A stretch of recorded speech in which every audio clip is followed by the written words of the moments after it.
kundagi ijtimoiy tarmoqlardagi eng katta shov-shuvli xabarlardan biri yaqinda bo'lib o'tgan C5+1 formati, ya'ni Markaziy Osiyo mamlakatlari bilan AQSh prezidenti Donald Trampni bu mamlakat yetakchilari bilan birga tashkil etgan uchrashuvlari haqiqatan shov-shuvga sabab bo'ldi. Markaziy Osiyo mintaqasida Rossiyani mavqeyini tushirish, Xitoyning mavqeyini tushirish kabi masalalar orqali iddao qilinmoqda. Lekin ular bir narsani tushunishni xohlashmayapti. Bu Markaziy Osiyo mintaqasidagi 5 respublika 30 yildan oshiq vaqt mobaynida o'zini mustaqil ekanligini ko'rsatib bo'ldi. Ya'ni Markaziy Osiyo mintaqasida joylashgan davlatlar kimdirlar vositasida emas, balki o'zaro uchrashgan holda masalalarni bartaraf etishyapti. Ya'ni har xil muammoli holatlar bor. Endi muammolarni bartaraf etib, bugun bu mintaqa o'zini dunyo hamjamiyatiga qanday ittifoqdoshlik holatda yaxshi imkoniyatga ega ekanligini isbotlashga harakat qilyapti.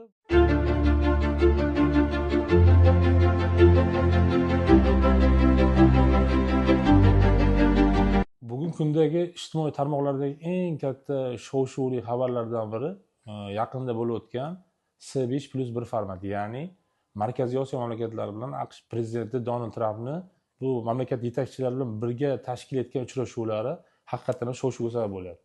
Endi buni hamma har xil talqin etyapti. E'tibor beradigan bo'lsak, asosiy talqin go'yoki Markaziy Osiyo mintaqasida Rossiyani mavqeyini tushirish, Xitoyning mavqeyini tushirish kabi masalalar orqali iddao qilinmoqda. Lekin ular bir narsani tushunishni xohlashmayapti.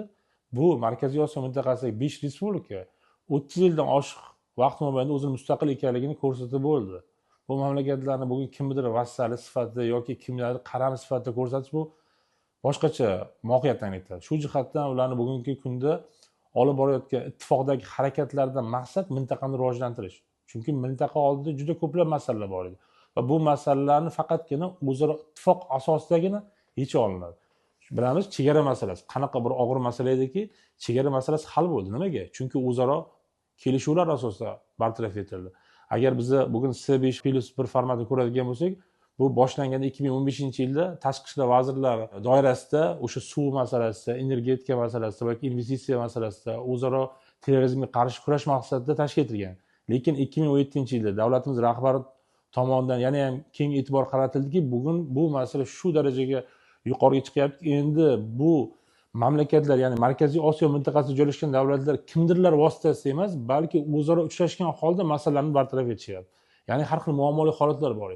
Endi muammolarni bartaraf etib, bugun bu mintaqa o'zini dunyo hamjamiyatiga qanday ittifoqdoshlik holatda yaxshi imkoniyatga ega ekanligini isbotlashga harakat qilyapti. Maqsad bugun mintaqani oldida turgan masalalarni birgalikda hal etish.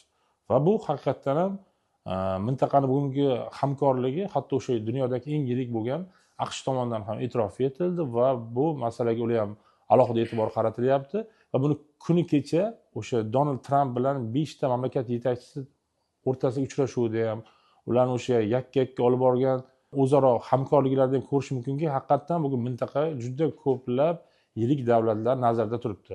Va xulosa qilishimiz mumkinki, bugungi Markaziy Osiyo mamlakatlarining o'zaro ittifoqlikdagi harakatlari faqatgina ijobiy natija bera oladi.